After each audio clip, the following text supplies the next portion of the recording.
Your life changes the moment you stop living as the old you. Most people don't even see it happening. They wake up, think the same thoughts, make the same choices, and repeat the same days. Then they wonder why nothing feels different. You're not stuck because life is unfair. You're stuck because you've built a habit of being the same version of yourself over and over. Breaking the habit of being yourself is about calling that out. It's about looking at the way you've been living and asking, is this really me, or just who I've gotten used to being? It's deciding that your past no longer gets to choose your future. This isn't about chasing a completely different life overnight. It's about taking control of your thoughts, actions, and habits so they match the person you want to become. Once you do that, you stop replaying yesterday and start building a tomorrow worth waking up for. Chapter 1.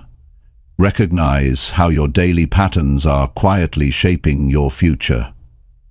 Every day, whether you see it or not, your life is moving in a certain direction, and that direction is determined by the patterns you repeat. Your future is not shaped by what you occasionally do, it is shaped by what you do consistently. Your daily actions, your daily decisions, your daily thoughts. They are creating a path, and you are walking on it, whether you are aware of it or not. If you want a better future, you must first see what is shaping it today. Think about how you start your mornings. Do you wake up with purpose, ready to work on what matters most? Or do you reach for your phone and scroll through meaningless updates? How you begin your day often predicts how the rest of it will unfold. That first hour is not just another 60 minutes.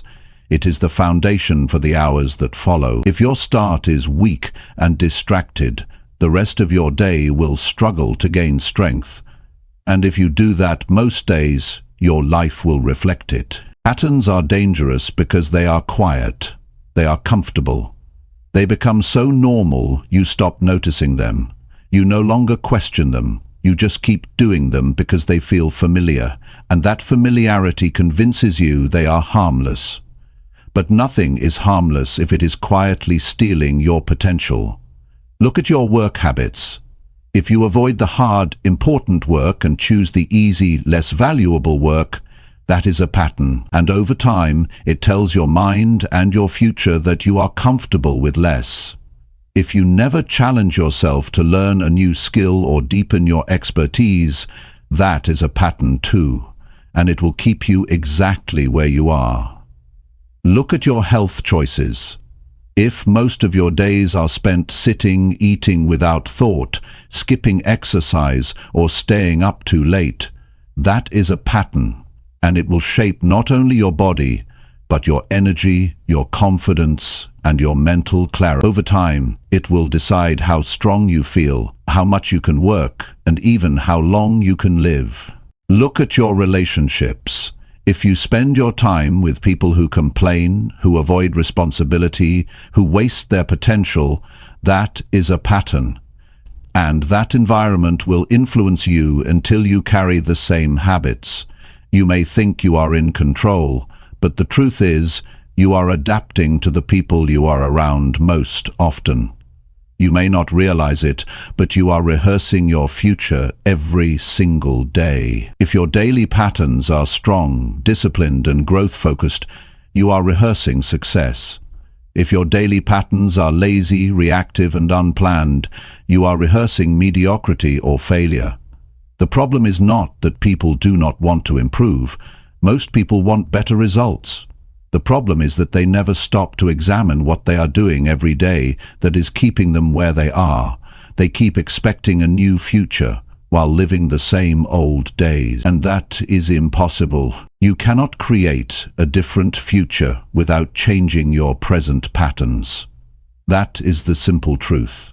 You can set all the goals you want, you can read every book, you can attend every seminar, but if your daily actions stay the same, your results will stay the same. So, how do you change?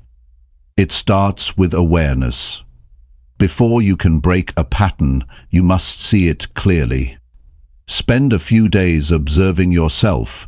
Pay attention to how you start your mornings, how you spend your working hours, how you deal with challenges, how you end your nights.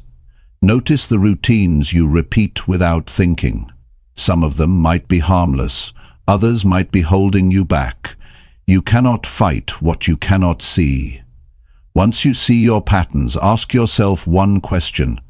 If I keep doing this every day for the next 5 years, where will it take me? This is a powerful question because it forces you to connect today's habits with tomorrow's reality. If the answer scares you, that is your signal to change. Start small. You do not have to fix everything at once, but you do have to fix something. Choose one pattern that is doing the most damage. Replace it with a new one that moves you forward. If you waste your mornings, replace that with a productive routine. Reading, planning your day, doing your most important task first. If you waste hours on distractions, replace them with focused work sessions. If you skip exercise, replace it with short, consistent workouts. Consistency is more important than intensity. A small change repeated daily is far more powerful than a big change done once in a while. If you go to the gym once for 3 hours, you will not transform your body. But if you train for 30 minutes every day, the change will come. The same is true for learning, for building relationships, for earning more money. You also need to protect yourself from falling back into your old patterns. This means designing your environment to make the new habit easier and the old habit harder. If you want to eat better, remove the junk food from your house. If you want to work without distractions, keep your phone away during work hours. If you want to read more, keep a book where you can see it. The smallest adjustments in your environment can make a big difference in your behavior. Another part of breaking old patterns is paying attention to your triggers. Many habits are tied to specific situations, places, or emotions. If you always grab unhealthy snacks when you feel stressed, you need a different response to stress. If you scroll on your phone every night before bed, you need a different wind-down routine. Identify the trigger and replace the response. And remember this, patterns are not just about what you do, they are also about what you avoid. If you always avoid hard conversations, that is a pattern. If you avoid starting new projects because you fear failure, that is a pattern. These avoidance habits are just as damaging as bad active habits because they keep you from growth. Breaking the habit of being yourself is not about hating who you are. It is about refusing to accept a version of yourself that settles for less than what you are capable of. It is about deciding that your future is worth the discomfort of change. It is about trading what is familiar for what is better. It will not be easy. Your old patterns are comfortable because they are known. Your brain will try to keep you there. It will tell you it is safer to do what you have always done. But safety does not build a meaningful life. Comfort does not create greatness. And familiarity does not lead to growth. You have to choose. You can continue living on repeat, letting old habits decide your future, or you can disrupt the cycle, replace the patterns, and create a life that feels alive. The choice is always yours. But remember, time will pass either way, and in 5 years, you will either thank yourself for starting today or regret that you didn't. If you want to see change, look at what you are repeating. If you want a better life, design better days.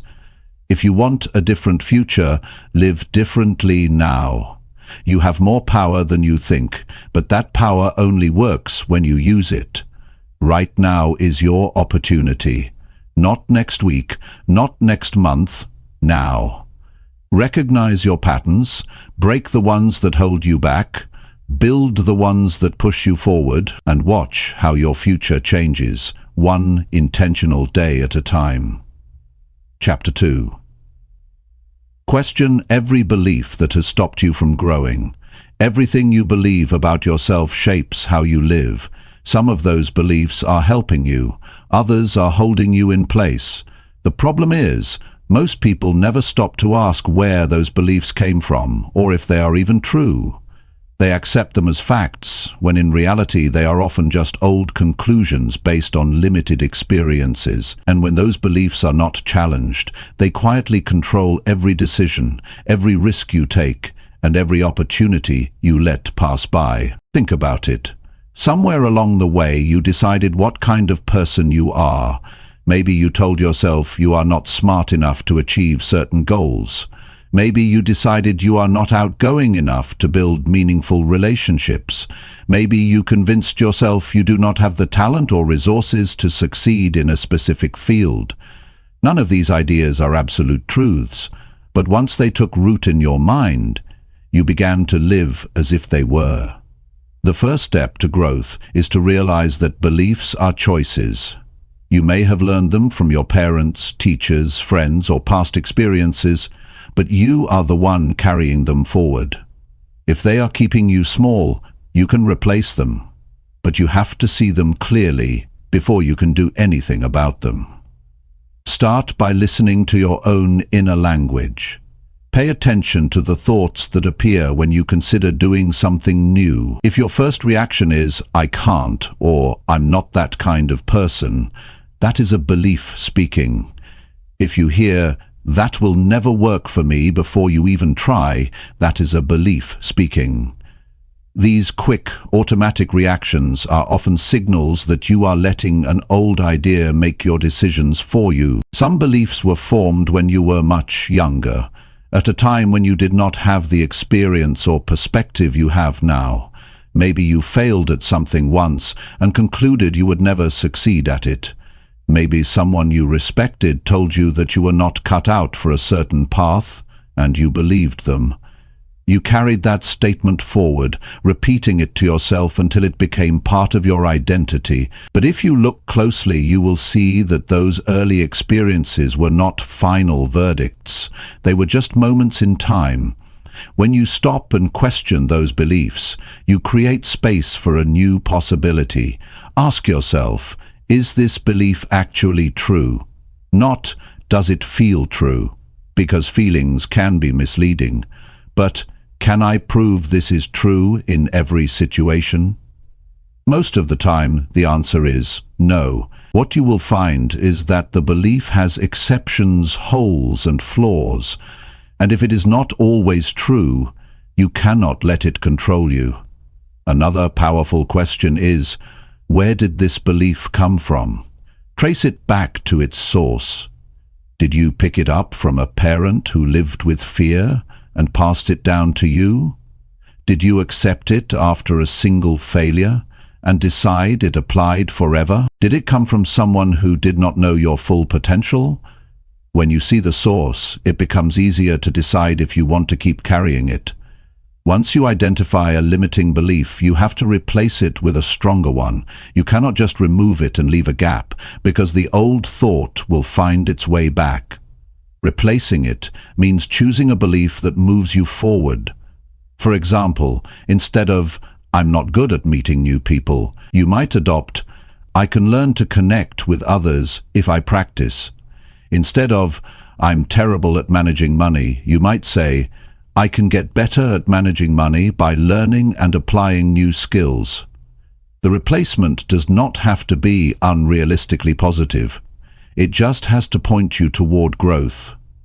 Beliefs are strengthened by repetition.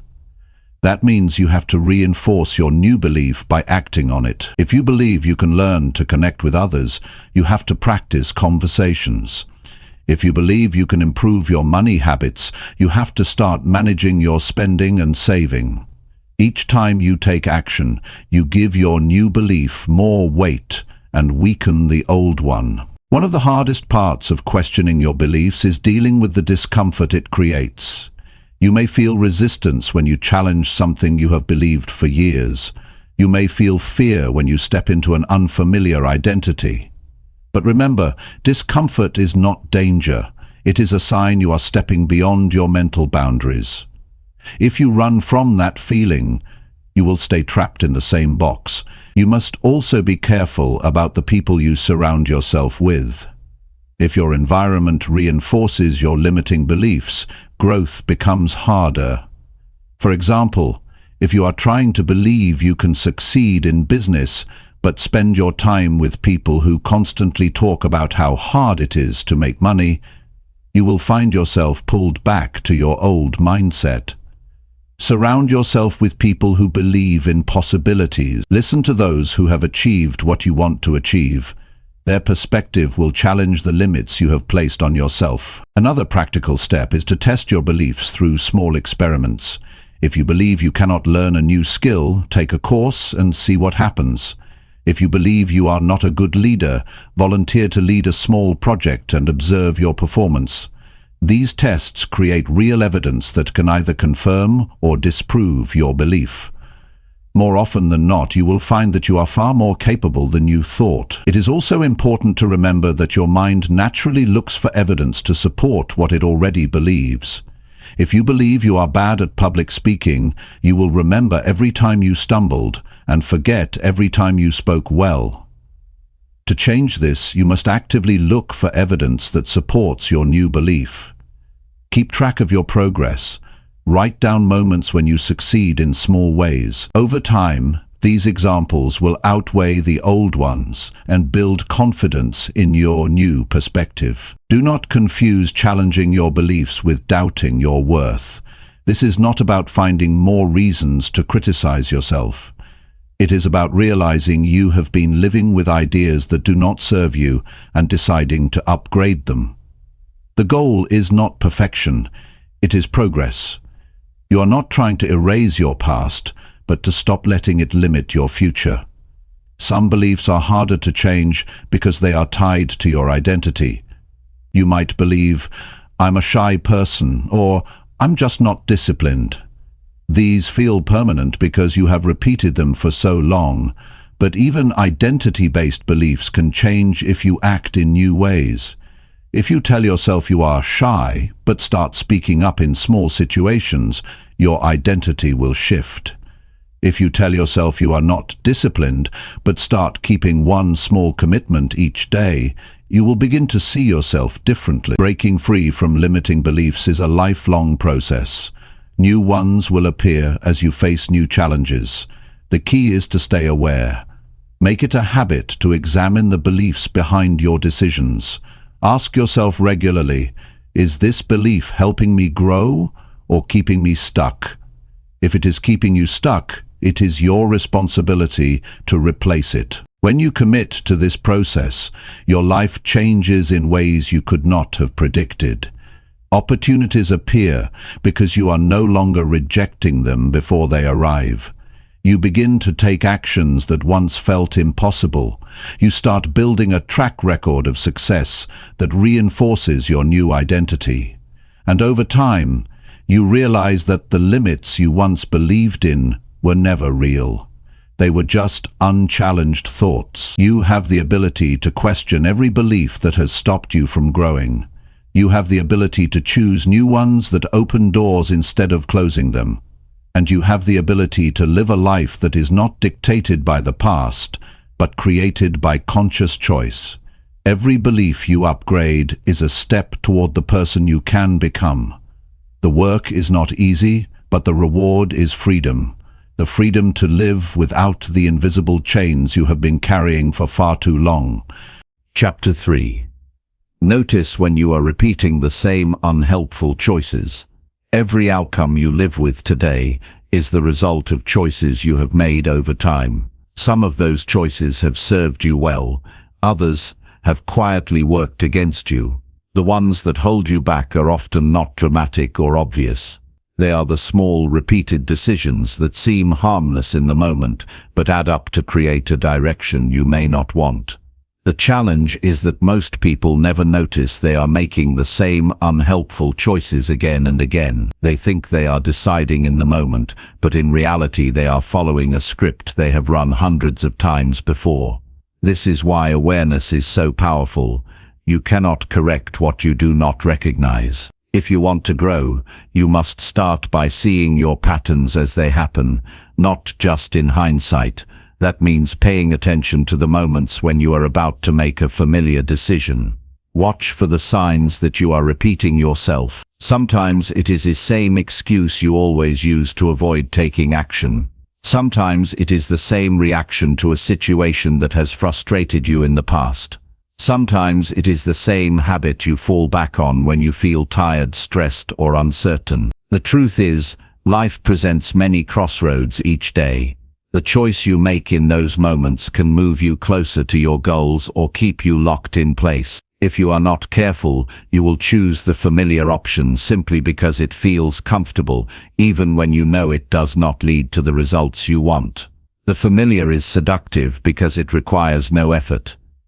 It allows you to stay inside the boundaries you have already set for yourself. But every time you choose it, you are reinforcing a cycle you may desperately want to break.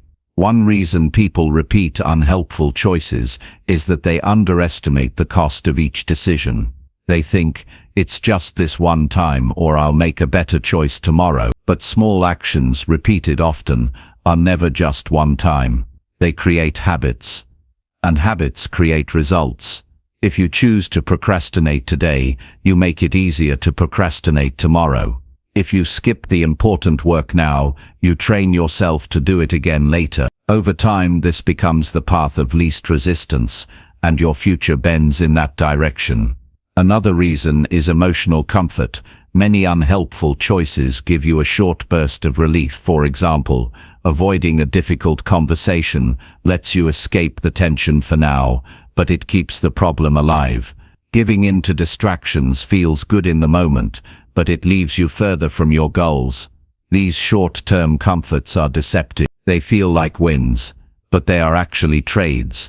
You give up long-term progress for a few minutes of ease. The first step to changing this is to become an observer of your own behavior. Do not wait until the end of the day to think about what you did wrong. Pay attention while it is happening. If you notice yourself reaching for the same easy option you always take, pause. Ask yourself if this is truly moving you forward or if you are just falling back into a comfortable pattern. You can also keep a record of your recurring decisions. Write down the times you choose avoidance over action, comfort over challenge, or distraction over focus. After a week or two, review the list. Patterns will appear. You may see that you avoid certain types of work at the same time each day. You may find that certain emotions trigger the same behavior repeatedly. This awareness gives you a map of where you are most likely to repeat unhelpful choices. Once you have identified those moments, prepare an alternative response. If you usually avoid a task because it feels overwhelming, commit to working on it for a short, specific amount of time instead. If you tend to choose distraction when you are stressed, decide in advance on a healthier way to manage that stress, like a walk, a short break, or a few minutes of deep focus on something meaningful. Having a plan in place makes it easier to choose differently when the moment arrives. Breaking these cycles also requires honesty. You have to admit to yourself that the choices you are making are not harmless. You have to acknowledge that they are contributing to results you do not want. It is tempting to downplay the damage or tell yourself you will change later. But those are just more ways of avoiding responsibility. Nothing changes until you decide to take full ownership of your behavior, even the small decisions you wish you could ignore. It also helps to connect each choice to the bigger picture. If you understand how today's decision influences tomorrow's reality, it becomes harder to dismiss. For example, skipping an important workout may not seem like a big deal in isolation, but if you see it as part of a chain that affects your health, energy, and confidence, you may be more motivated to follow through. The same goes for work habit. Ignoring an opportunity today might not hurt in the short term, but if you see it as part of a habit of missed opportunities, the urgency to change becomes stronger. The people you spend time with can also play a role in whether you repeat unhelpful choices. If your environment is filled with people who make the same poor decisions, you will find it harder to break away. Their example will normalize the very habits you are trying to change. Seek out people who challenge you to choose better, who push you toward actions that align with your goal. Being around them will make it easier to notice when you are slipping back into old patterns. One of the most important things to remember is that changing your choices is not just about willpower. It is about designing your environment for success. If you want to avoid distractions, remove them from your workspace. If you want to stop wasting money, make spending harder by using only planned budgets. If you want to eat healthier, stock your kitchen with better options. By making the unhelpful choice harder to make, you reduce the temptation to repeat it. You also need to replace the satisfaction you get from unhelpful choices with something better. If avoiding a task gives you relief, find relief in completing it instead. Reward yourself for making the right decision, even in small ways. Over time, you will begin to associate better choices with positive feelings, making them easier to repeat. Every change you want in your life will come down to making different choices in the moments that matter most. It is not about being perfect every time. It is about breaking the chain of repetition. If you normally make the same unhelpful choice 10 times out of 10, aim for 9, then 8. Each time you interrupt the cycle, you weaken it. Each time you choose differently, you make it easier to choose differently again. In time, you will start to notice that your default decisions are improving. You will catch yourself choosing focus over distraction, courage over avoidance, progress over comfort. These moments may feel small, but they are powerful. They signal that you are no longer running on autopilot. You are living with intention. The life you want will not appear by chance. It will be built choice by choice, day by day. And the more aware you become of your repeated unhelpful decisions, the more power you have to replace them.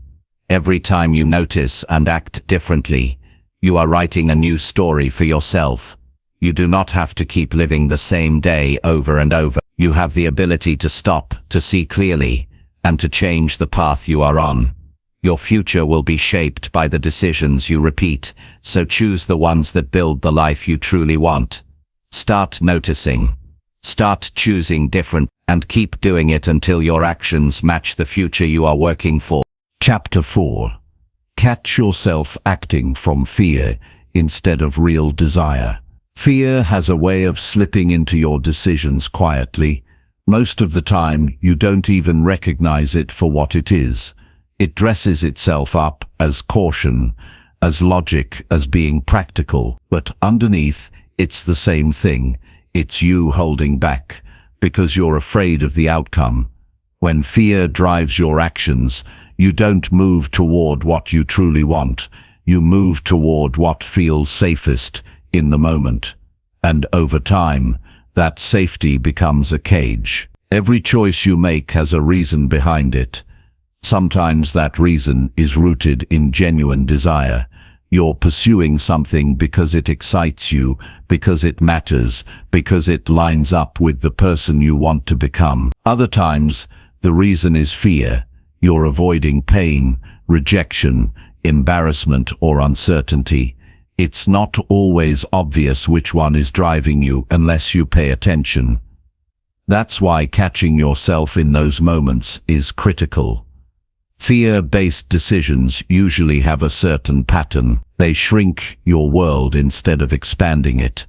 You might pass on an opportunity because you're not sure you're ready.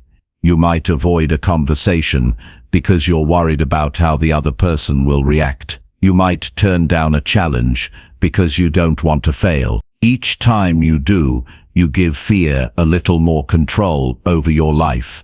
And the more control you give it, the more it becomes your normal way of operating. Real desire feels different. When you're acting from desire, there's a sense of purpose. There's an energy that makes the effort worth it. You might still feel nervous, but the excitement outweighs the doubt. You move toward something because you know it will make you better or bring you closer to what matters most. Even when it's hard, you want to do it.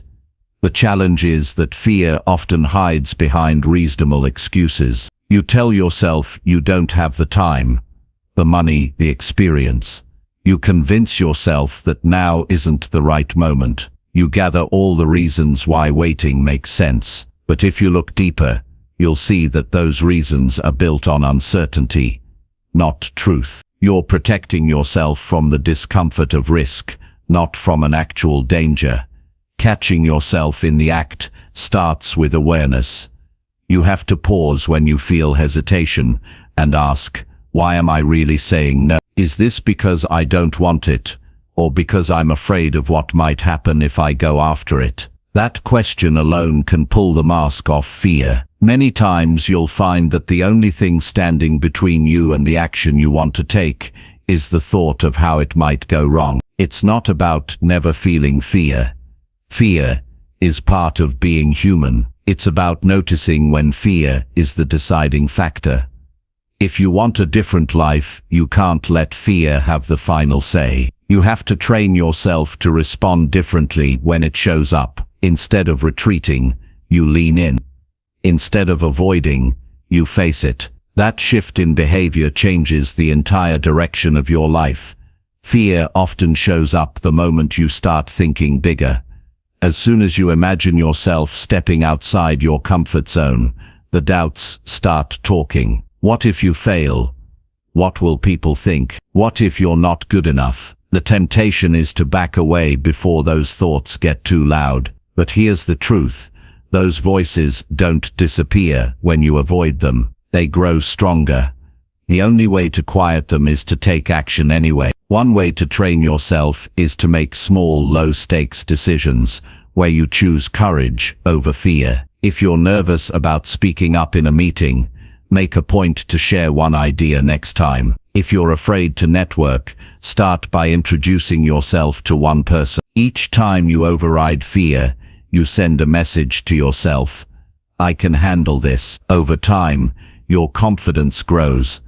Another key is separating the voice of fear from the voice of desire. They feel different if you really listen. Fear tells you to stay hidden, to avoid change, to protect what you already have. Desire pulls you towards something that matters, even if it's challenging. When you catch yourself hesitating, ask, if I had no fear, would I still want to do this? If the answer is yes, that's your cue to move forward.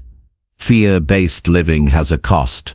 It limits your opportunities, your growth, and your experiences. You might feel safer in the moment, but long-term, you're left with regret. You look back and see chances you never took, connections you never made, goals you never reached. Not because you couldn't, but because you didn't try. That's a heavy price to pay for comfort, acting from real desire. On the other hand, opens doors. Even when things don't work out perfectly, you gain experience, resilience, and clarity. You learn something valuable every time you choose courage. You expand your capacity, and each courageous decision makes the next one easier. Sometimes fear disguises itself as the responsible choice. You might turn down a project because you tell yourself you're not ready yet. But deep down it's because you're worried about failing. You might stay in a job you dislike because you say you're being practical, but in reality you're afraid to start over. There's nothing wrong with being practical, but make sure practicality isn't just fear, with a different name. When you start catching yourself in these moments, you'll notice something interesting. Many of the fears you have are based on things that will never happen. You imagine worst-case scenarios that never come true. You hold back because of problems that don't even exist yet. And while you're protecting yourself from imaginary dangers, real opportunities pass you by. One of the best ways to deal with fear is to decide in advance how you will act when it appears. If you wait until the moment to decide, fear will usually win. But if you've already committed to taking action, no matter how uncomfortable it feels, you're more likely to follow through. You can tell yourself, when fear shows up, I move forward anyway. Over time, that becomes your new habit. It's also important to remind yourself why you want something in the first place. Fear is loud. It shouts all the reasons you should hold back. Desire can be quieter. You have to bring it to the front of your mind. Write down your reasons.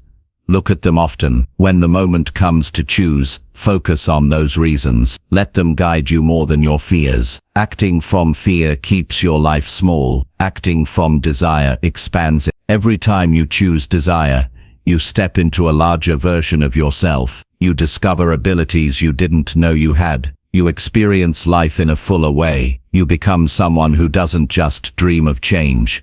You create it. The next time you hesitate, pause and examine the reason. Ask yourself if you're protecting yourself from real harm or just from the discomfort of growth. If it's the latter, take the step. Do it while you're nervous. Do it before you talk yourself out of it. That's how you break the pattern. Your future depends on which voice you choose to follow. Fear will always try to keep you where you are. Desire will always try to move you forward. The life you want is built on the times you chose the second voice, even when the first one was screaming. If you want to grow, you must be willing to catch yourself in those fear-driven moments and replace them with bold, deliberate action. That's when you stop surviving and start truly living. Chapter 5. Replace old reactions with responses that lead to progress. Progress is rarely stopped by the big events in life. More often, it is slowed or completely blocked by the way we react to everyday situations. When something happens, you have a choice. You can fall back on the same old reaction that has kept you stuck, or you can respond in a way that moves you forward. The difference between reaction and response is control. A reaction is automatic. It is often emotional, unplanned, and shaped by habits you may have had for years. A response is deliberate. It is guided by thought, by intention, and by the kind of future you want to create. Most people go through life reacting without thinking. They face a setback and instantly complain. They hear criticism and immediately get defensive. They encounter a challenge and quickly say, "It's impossible." These reactions feel natural because they have been repeated so many times. But what feels natural is not always what's useful. In fact, many of these automatic reactions quietly work against your goals. They close doors instead of opening them. They make situations harder instead of better. If you want to change your results, you have to change the way you respond. This begins with slowing down. Before you allow your old pattern to take over, take a moment to think. Ask yourself, will my next action help me progress, or will it keep me where I am? That pause is your chance to break the old cycle. It's the space where you choose growth instead of comfort, discipline instead of impulse. Consider the way you respond to failure. An old reaction might be to feel embarrassed, to give up, or to avoid trying again. A better response is to look for the lesson, to ask what you can do differently, and to take another step forward. That single shift can completely change your trajectory. Failure stops people not because it's final, but because they choose a reaction that keeps them stuck. Think about how you deal with criticism. If you instantly get defensive, you miss the chance to learn something valuable. But if you respond by asking questions, by understanding the perspective, and by seeing what you can improve, you turn criticism into fuel for growth. That is the power of replacing reaction with response. You turn every challenge into an opportunity to advance. Even small situations matter. If a coworker is short with you, the old reaction might be to snap back or hold a grudge.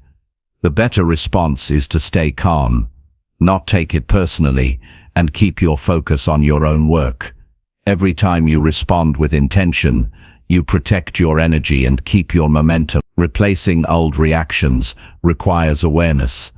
You have to notice them in the moment. Pay attention to what triggers them. Is it when you feel disrespected? Is it when you are under pressure? Is it when you feel uncertain?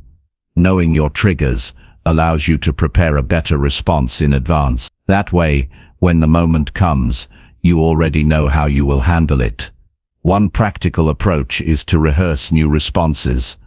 Imagine the situations that usually bring out your worst reactions and decide how you want to handle them next time. If you tend to procrastinate when you feel overwhelmed, plan to break the task into small steps and start on just one. If you get angry when things don't go your way, plan to take a deep breath and assess your options before speaking. This kind of mental rehearsal makes it easier to respond well when it really matters. Your progress depends heavily on your ability to keep moving when things are difficult. Old reactions often slow you down because they waste time and energy. Anger, frustration, avoidance and self-pity are all heavy emotions to carry. They don't move you forward, they keep you circling the same point. A strong response does the opposite. It clears your mind, focuses your effort, and keeps you moving toward the result you want. It is also important to recognize that changing your responses will change how others see you. People notice when you handle situations with composure, thought, and purpose. They will trust you more, they will respect your decision, and they will be more willing to give you opportunities because they see you as someone who can handle them well. You must also accept that some situations will never be easy to respond to.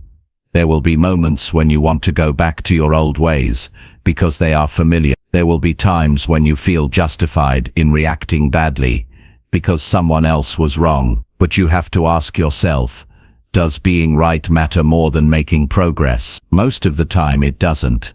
What matters is where you end up, not how you felt in the moment. This is not about suppressing your emotions or pretending you don't feel them. It's about directing them towards something useful. If you feel frustrated, use that energy to work harder. If you feel disappointed, channel it into finding a better way. If you feel nervous, turn it into preparation. That is the difference between reaction and response. You are in control, not your emotions. Your new responses will feel awkward at first. They won't be as automatic as your old reactions. But with practice, they will become your new normal. And when they do, you will notice a shift, not only in your results, but in how you feel about yourself. You will begin to trust yourself more. You will know that you can handle whatever comes your way without losing focus. It's also worth remembering that one good response can outweigh many bad ones. You don't have to be perfect every time. You just have to win more moments than you lose. If you catch yourself reacting poorly, don't waste time feeling guilty. Shift to a better response as soon as you can. Progress is made in the recovery, not in perfection. Replacing old reactions is one of the most powerful ways to change your life, because it changes the way you interact with the world. It puts you in control of your path. It allows you to make decisions that match the person you want to become, not the person you used to be. And over time, those decisions compound into results you could not have reached any other way. Your future is not just shaped by what happens to you, it's shaped by how you respond to what happens. Every day will bring situations you cannot control, but you can always control your response. If you respond with discipline, clarity and purpose, you will keep moving toward progress, no matter what stands in your way. And when that becomes your habit, there is very little you cannot achieve. Chapter 6. Start behaving like the person you keep imagining becoming. Every person carries an image in their mind of the kind of life they want and the kind of person they hope to become. You have it, too. Somewhere inside you there is a clear picture of your best self, how you would look, how you would work, how you would speak, the way you would handle challenges, the quality of relationships you would have, and the level of success you would achieve. The problem for most people is that they treat this vision like a distant dream rather than a present responsibility. They keep imagining it without stepping into it. They wait for some future moment when the conditions feel right, when they have more confidence, more resources, or more time. But that moment never comes. The truth is, you do not become that person first and then act like them. You act like them first, and through those actions you become them. The distance between where you are and where you want to be is not as wide as you think. What makes it seem far is the gap between your current behavior and the behavior of the person you imagine. If the person you want to become is disciplined but you keep making decisions from laziness or avoidance, the gap grows. If the person you want to be is confident but you keep hiding from opportunities, the gap grows. If the person you want to be is financially free but you keep spending impulsively and avoiding smart financial moves, the gap grows. Every day you act in ways that contradict the person you want to become. You keep that vision locked in your imagination instead of living it in reality. The shift happens when you begin making choices as if you are already that person. You may not have the results yet, but you can adopt the habits. You can practice the mindset. You can carry yourself in a way that aligns with your vision. If the person you imagine wakes up early, plans their day and takes care of their health, start doing that now. If they are bold in business decisions, practice making bold but informed moves. If they invest time in learning, block time for daily growth now. Your future self is built from your present behavior. One of the most powerful questions you can ask yourself is, if I were already the person I want to be, what would I do in this situation? That question forces you to step into the mindset of your ideal self. It moves your focus from fear, doubt, or convenience to alignment with your ultimate vision. If the person you imagine would push through discomfort, you do it. If they would speak up instead of staying quiet, you speak up. If they would handle a setback with determination instead of frustration, you choose determination.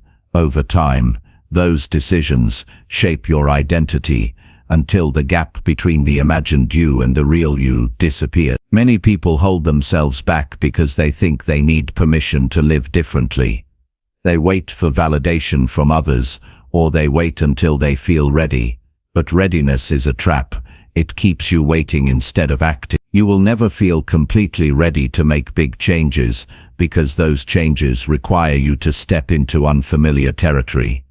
The only real readiness comes from acting before you feel prepared and proving to yourself that you can handle it. There is also a tendency to believe that you need certain conditions in place before you can behave like your ideal self. You tell yourself you will start acting confident when you have more success. You will start being disciplined when you have more motivation. You will start taking risks when you have a safety net. But this is backward thinking.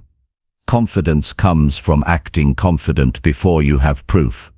Discipline comes from choosing discipline when you least feel like it. The courage to take risks grows from taking small risks first and building your tolerance for the bigger ones. Think about the person you keep imagining. Picture their daily habits, their level of energy, their way of thinking. Then compare it to your current habits and mindset. Where are the biggest differences? That is where your work begins. If the person you imagine is in great shape but you are neglecting your health, start moving your body today. If they are financially smart but you have no system for saving or investing, start learning and applying those principles now. If they have a network of valuable connections but you isolate yourself, start reaching out to people who can inspire and challenge you.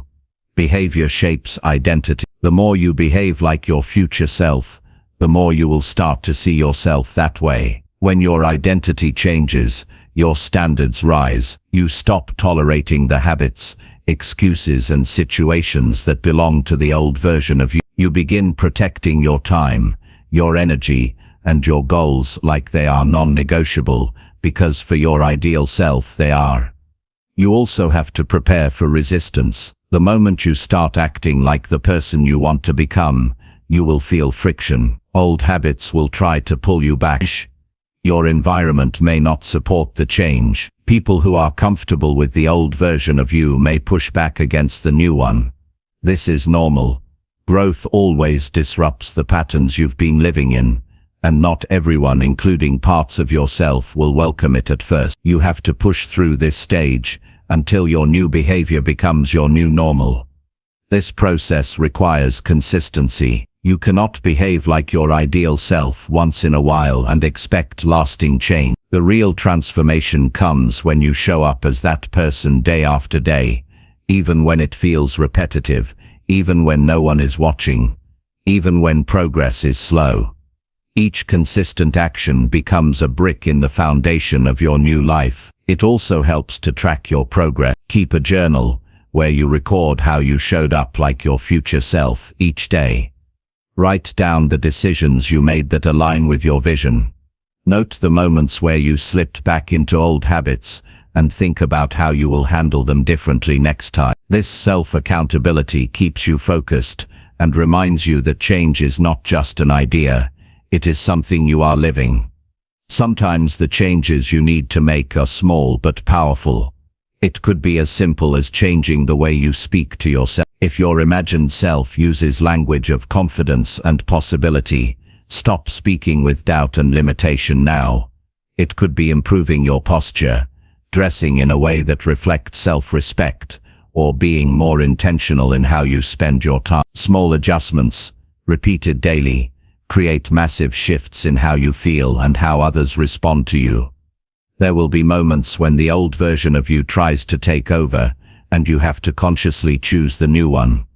This is where discipline matters most. The difference between people who stay stuck and those who transform is not that one has more opportunities, it's that one refuses to keep living as their lesser self. They decide that acting like their future self is not an option they turn on and off. It's who they are becoming no matter what. You can keep imagining who you want to be for years, or you can begin living as that person today. You can wait for some magical moment when the change feels easy, or you can decide that now is the time to align your behavior with your vision. The sooner you start behaving like your ideal self, the sooner your reality begins to catch up with your imagination. The life you want is not something you stumble into. It is something you build, and it is built from the actions you take each day. If you keep acting like the person you've always been, you will keep getting the results you've always had. If you start acting like the person you've always wanted to be, you will begin moving toward the life you've always imagined. The choice is yours, and it starts now, in this very moment with the next decision you make. Chapter 7. Refuse to let yesterday's version of you make decisions. Every day, you stand at a crossroads between who you were yesterday and who you are becoming today. Too many people keep living under the rules of their past selves, letting old habits, old fears, and old limitations dictate their choices. They make decisions as if they are still the same person they were last year, last month, or even last week. But the truth is, if you are serious about growth, yesterday's version of you has no place deciding what your future will look like. That version of you lived with a different level of awareness, a different set of skills, a different level of courage. If you want a better life, you must refuse to let that outdated self call the shots today. The biggest trap people fall into is assuming that because they have always acted a certain way, they must keep acting that way. They forget that every moment is a fresh opportunity to choose differently. They say, "This is just who I am," without realizing they are describing an older version of themselves. They let old patterns steer the wheel, even when those patterns are no longer serving them. If your old self avoided challenges, today's self can take them on. If your old self lived in fear of change, today's self can step into it. But that will only happen if you consciously take control of the decision-making process. Your past self was shaped by your experiences and your understanding at the time. Maybe they lacked confidence. Maybe they didn't know how to manage time well. Maybe they let emotions run the show. That version of you might have made choices out of fear, insecurity, or lack of discipline. If you keep letting that version decide how you live today, you will repeat the same mistakes over and over, and no matter how much you say you want change, your life will stay in the same cycle. Making decisions from the perspective of your current and future self requires awareness. It means catching yourself when you feel the pull of old thinking. It means asking, am I deciding this because it's the right choice for who I want to be, or because it's what I've always done? That single question can save you from repeating history. It forces you to pause and consider whether the voice you're listening to is coming from growth or from habit.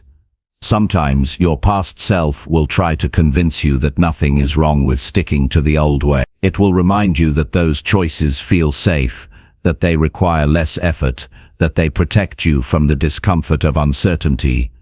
But that's the trick. Comfort is the anchor that keeps you tied to the old you. If you want to move forward, you must be willing to feel the discomfort of making new decisions.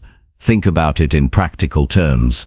If yesterday's you skipped opportunities because you didn't feel ready, what would happen if today's you said yes instead? If yesterday's you avoided conflict by staying silent, what would happen if today's you spoke up respectfully, but firmly?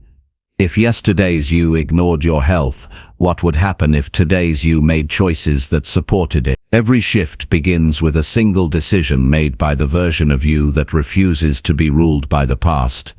It's also important to recognize that your old self will show up most strongly in moments of stress. When you are tired, under pressure, or unsure of what to do, it is easy to fall back into old patterns. This is why preparation matters. Decide in advance how the upgraded version of you will handle those moments. Have a plan for how you will respond when you feel the pull of the past. That preparation gives you a fighting chance to choose differently when it counts. Your environment can also keep you stuck in yesterday's thinking. If you surround yourself with people who expect you to act the way you always have, it becomes harder to change. They may not do it intentionally, but they have grown used to the old version of you and may unconsciously push you to stay the same. If you want to break free, you must be willing to set boundaries. You may need to spend more time with people who see your potential and encourage your growth. Refusing to let your past self decide for you is also about breaking emotional attachments. Sometimes we hold on to our old ways because they are tied to our identity. You might think, I'm just not a morning person, or I'm not good with money, or I'm not a natural leader. These are not truths. They are conclusions your past self came to, often without much evidence. If you keep accepting them as facts, you will live within those limits forever. Challenge them, experiment with the opposite, give yourself permission to prove the old you wrong. One of the most effective ways to separate yourself from the old you is to set clear standards for the new one. Decide how the upgraded version of you thinks, speaks, and acts. Decide how they spend their time, how they handle problems, how they respond to opportunity. Then hold yourself accountable to those standards every single day. The more you live by them, the weaker your connection to the old you becomes. You will notice that making decisions as your future self feels different. It may feel uncomfortable at first, but it also feels empowering. It shifts your sense of control. Instead of being a prisoner of your past, you become the author of your future. Each time you override an old habit with a new decision, you reinforce the identity you are building. Over time, the old you loses influence, and the new you becomes your default. It is also important to understand that growth is not about completely erasing your past self. There are lessons, strengths, and valuable experiences you can carry forward. But you must be selective. Keep what serves your progress. Leave behind what holds you back. The point is not to deny who you were. It is to make sure who you were does not control who you are becoming. Every major change you want in life will require this shift. You cannot move toward a higher standard while letting a lower standard make the decision. You cannot pursue bold goals while letting old fears decide what risks you take. You cannot live with purpose while letting past excuses decide how you spend your time. Change happens when you take the wheel away from your past self and hand it to your present and future self. In the end, this is about taking ownership. It is about understanding that every decision is shaping your future, and you alone decide which version of you will make those calls. You can keep listening to the voice of the past, or you can raise your standards and let the voice of growth lead. One will keep you where you are, the other will take you where you want to go, and the difference between the two begins in the very next choice you make. Chapter 8. Make one bold change today to disrupt your old cycle. Change often feels overwhelming because people think it requires a complete overhaul of their lives all at once. They imagine they need to rebuild everything from the ground up before they can see results. But real transformation begins with a single choice, one bold move that breaks the rhythm of your old cycle. It doesn't have to be perfect. It doesn't have to be massive in scale, but it does have to be strong enough to interrupt the flow of habits, excuses and patterns that have been keeping you in place. That first decisive action sends a clear message to yourself. You are no longer willing to live on repeat. The reason a bold change works is because it disrupts your comfort zone. You've been running the same routines so long that they have become invisible to you. You wake up, go through the motions, and end the day in almost the exact same place you started. A bold action forces you to break that loop.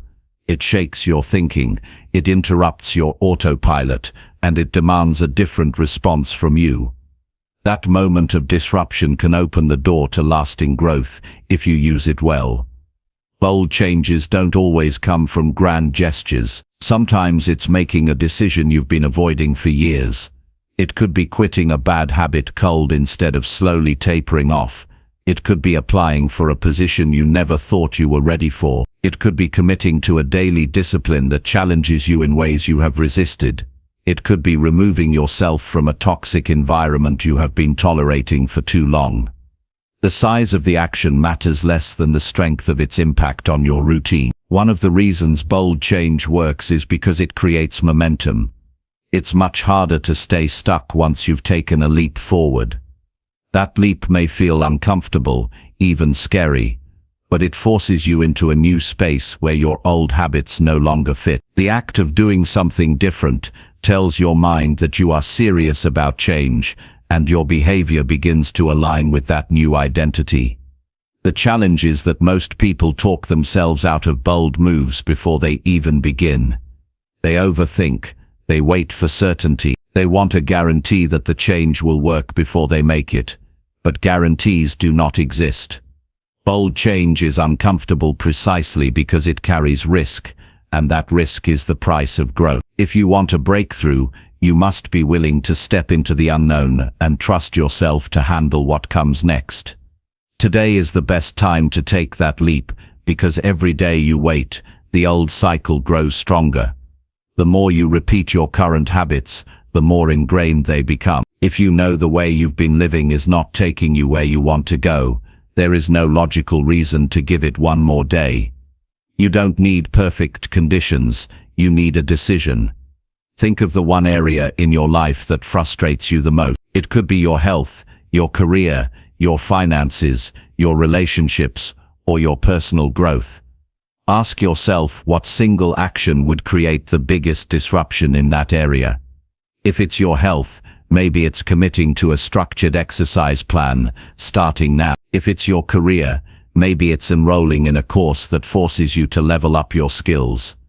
If it's your finances, maybe it's cutting a major unnecessary expense and redirecting that money towards savings or debt payoff. Whatever it is, it should feel big enough that you know your old self would resist it.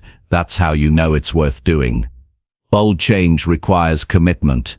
It's not something you test for a day or two and then abandon when it gets inconvenient. You have to decide that this is the new standard, that you will push through the initial discomfort until it becomes your new normal. If you treat it as temporary, you will slide back into your old cycle as soon as it gets hard. You also have to prepare for the resistance that comes after the decision. Your mind will try to pull you back with doubts. It will remind you of past attempts that didn't work. It will try to negotiate with you, to get you to slow down, to ease up, to go back to the familiar. You cannot entertain those negotiations. A bold change works only if you protect it fiercely, especially in the beginning. One way to strengthen your resolve is to make your change public. Tell people you trust what you are doing. Announce your commitment in a way that adds accountability. When others know about your decision, it becomes harder to quietly abandon it. The pressure of accountability can push you to follow through on days when your motivation is low. Another way is to connect your change to a clear reason why it matters. Don't just take action for the sake of action. Tie it to a vision of the future you want to create. Know exactly what this bold move will help you escape from and what it will help you move toward. That clarity will fuel you when the discomfort makes you question your decision. Bold change is also about replacing rather than simply removing. If your action involves quitting something, replace it with something better. If you cut out hours of mindless entertainment, replace them with focused learning or productive work. If you walk away from a draining commitment, replace it with one that builds you up. By filling the space with something aligned to your goals, you make it harder for the old cycle to creep back in. It's worth remembering that the first bold step often leads to more. Once you've proven to yourself that you can make a major change, your belief in your ability to transform grows. You begin to see possibilities you ignored before. You start asking bigger questions about what else you can improve. Your confidence expands and your actions follow. Many people underestimate the power of just one decisive change. They think transformation requires dozens of different changes at once, but often it's the first one that unlocks the rest. That single disruption can alter the way you see yourself. It can raise your standards. It can shift the kind of opportunities you notice and the kind you pursue. If you are waiting for a sign, this is it. You already know which cycle you want to break. You already know which habits have been running your life without your permission. You already know which patterns you are tired of living inside. The decision now is whether you will keep talking about change or finally create it. Make that one bold change today. Not next week. Not when it feels easy. Now. Put yourself in a position where you cannot slip back into the old pattern without making a conscious choice to abandon your progress. Make it big enough that it gets your full attention. Make it meaningful enough that it changes how you see yourself. And then protect it with everything you have until the new way becomes the only way. Because the truth is, your old cycle will not end on its own. It will keep running until you interrupt it. And the longer it runs, the harder it is to stop. One bold change is enough to turn the tide, but only if you choose it and commit to it fully. Once you do, you'll look back and realize that was the moment everything began to shift. Chapter 9. Stay aware of every small choice you make each day. The direction of your life is built on the choices you make, and not just the big ones that people often think about. It's the small, almost invisible decisions you make throughout each day that add up to shape the kind of future you end up living.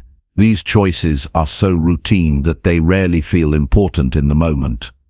What time you get out of bed, whether you prepare for the day or just drift into it, how you spend the first hour after waking, whether you focus on the task at hand or let distractions pull you away. These might feel like small moments, but they are actually building the habits that create your results. The challenge is that most people move through their day without noticing these choices at all. They are made automatically based on habits formed long ago.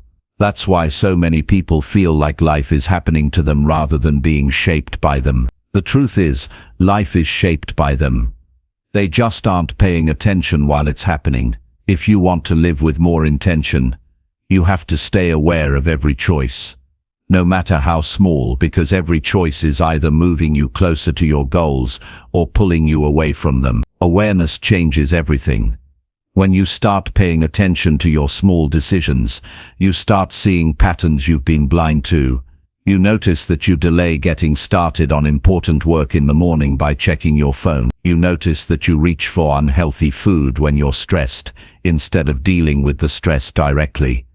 You notice that you avoid certain tasks because they make you uncomfortable. These patterns have been running your life quietly in the background, and without awareness they will keep doing it indefinitely. It's easy to dismiss these little decisions as unimportant, but that's a dangerous mistake. Every time you make a choice, you are voting for the kind of person you are becoming. You don't have to be perfect, But if most of your votes are for habits that work against you, you will not like the results. And by the time the results are visible, it's too late to go back and change those earlier choices. That's why awareness in the moment matters so much. Being aware doesn't mean overthinking every single move you make. It means catching yourself when you're about to choose the easy option over the right one. It means noticing when you're about to give in to distraction instead of staying focused. It means asking yourself throughout the day, is this choice helping me build the life I want, or is it keeping me in the same place? That one question can pull you out of autopilot and back into conscious decision-making. This level of awareness requires slowing down your thinking just enough to observe what you're doing. You don't have to spend hours analyzing each decision, but you do have to pause long enough to recognize it as a decision. This is where most people fall short. They move too quickly from impulse to action without that small pause in between. That pause is where you can choose differently. The first step is to start tracking your small choices. For a few days, write down the moments when you decide how to spend your time, what to work on, what to eat, how to respond to situations. You'll be surprised by how many decisions you make without even realizing it. You'll also see the areas where you consistently make choices that don't align with your goals. This kind of self-honesty can be uncomfortable, but it's also liberating because it gives you the power to change. Once you see the choices clearly, you can replace unhelpful ones with better ones. If you notice that you start your day in a rush because you stay in bed too long, you can decide to get up earlier. If you see that you lose hours to social media, you can set limits and replace that time with something more productive. If you realize that you react negatively when something doesn't go your way, you can practice responding with patience instead. Every time you make a better choice, you strengthen the habit of awareness and decision-making that supports your growth. It's important to understand that small choices compound. One healthy meal doesn't transform your health, but consistent healthy meals over time do. One day of focused work doesn't build a career, but showing up with focus every day does. One conversation won't fix a relationship, but consistently showing respect and care will. Each small choice is like a single step in a journey. You may not see the impact after one or two, but after hundreds or thousands, you find yourself in a completely different place. Staying aware of your small choices also protects you from the slow drift into mediocrity. You don't wake up one day and find yourself far from your goals. It happens gradually, one small compromise at a time. You skip the workout because you're tired. You waste the afternoon because you're distracted. You put off the important conversation because it's uncomfortable. Alone, these moments seem harmless. But stacked together over weeks, months, and years, they define the limits of your life. Awareness is what stops that drift before it becomes your reality. Another benefit of paying attention to small choices is that it helps you build self-respect. When you notice yourself making decisions that align with your values and your vision, you start trusting yourself more. You begin to see yourself as someone who follows through, someone who acts with intention, someone who doesn't just talk about change, but lives it. That self-respect becomes fuel. It makes you want to keep showing up for yourself because you like the person you are becoming. This process is not about perfection. There will be days when you make poor choices, when you fall back into old habits, when you let the moment slip by without awareness. The point is not to be flawless. The point is to catch yourself more often and recover more quickly. The sooner you notice you've drifted, the sooner you can steer yourself back on course. Awareness shortens the gap between mistake and correction, which means you lose less time and momentum. It also helps to set clear intentions at the start of the day. Decide in advance what kind of choices you want to make. This primes your mind to recognize those opportunities when they come. If you know you want to spend your morning on your most important work, you'll be more likely to notice when you're about to waste. If you know you want to eat healthy meals, you'll be more likely to pause before grabbing something that doesn't align with that goal. Setting intentions creates a filter for your decisions. Your environment plays a role in this as well. If you're surrounded by constant temptation or distraction, it's harder to make good choices consistently. That's why part of awareness is designing your surroundings to support the behavior you want. If you want to read more, keep a book where you can see it. If you want to avoid junk food, don't keep it in your house. If you want to work without distraction, put your phone in another room. Make the right choice the easy choice. Over time, as you practice noticing and improving your small decisions, you'll find that you naturally begin to make better ones without as much effort. The habits you've built will start working in your favor instead of against you. The old patterns will fade, replaced by new ones that support your goals. This is how lasting change is created, not in sudden bursts of motivation, but in the quiet, consistent improvement of your everyday choices. Your life is not decided in a single dramatic moment. It's decided in the countless small decisions you make each day. They are the threads that weave together the fabric of your future. If you want that future to be strong, intentional and fulfilling, you must pay attention to those threads as you create them. Awareness is the skill that makes this possible, and it is available to you right now. The question is whether you will use it. If you stay aware, if you choose with intention, if you refuse to let your small decisions go unchecked, you will find yourself living a life that feels deliberate rather than accidental. And when that happens, you will know that your future is no longer just something you hope for, it is something you are building, one choice at a time. Chapter 10. Build a new identity through actions you repeat with purpose. Who you believe yourself to be shapes how you think, what you do, and what you allow yourself to achieve. Your identity is not fixed. It's not a permanent label stamped on you at birth. It's something that has been built over time, formed by the actions you've taken repeatedly, the choices you've made consistently, and the way you've interpreted your own life experiences. If you want to change your life in a meaningful way, you cannot simply try harder while clinging to the same old self-image. You must build a new identity, and the only way to do that is through actions you repeat with purpose. Many people try to change their lives by chasing results. They want to be healthier, wealthier, more disciplined, more confident. They focus on the goal without first becoming the kind of person who naturally achieves it. This is why so many attempts at change fail. They are fighting against the identity they still believe in. You can't consistently act in a way that contradicts who you think you are. If you believe you're someone who always gives up, you'll find ways to quit, even if you start strong. If you see yourself as undisciplined, you'll keep proving it to yourself through your behavior. Real transformation starts when you shift your focus from "what do I want to achieve" to "who do I want to become." Once you have clarity on the kind of person you want to be, the path forward becomes clear. You stop asking what will give you the quickest result and start asking what will reinforce this new identity. If you want to see yourself as a disciplined person, you don't wait for motivation, you commit to doing what needs to be done regardless of how you feel. If you want to see yourself as a strong communicator, you put yourself in situations where you practice speaking and listening well. If you want to see yourself as healthy and fit, you live in a way that supports that belief every day. These actions must be done with intention, not just occasionally when it's convenient. Repetition is the key. Your brain learns who you are through what you repeatedly do. Every time you act in alignment with your new identity, you cast a vote for it. One action alone doesn't define you, but repeated actions over days, weeks, and months begin to rewrite the way you see yourself. That's why you can't rely on occasional bursts of willpower.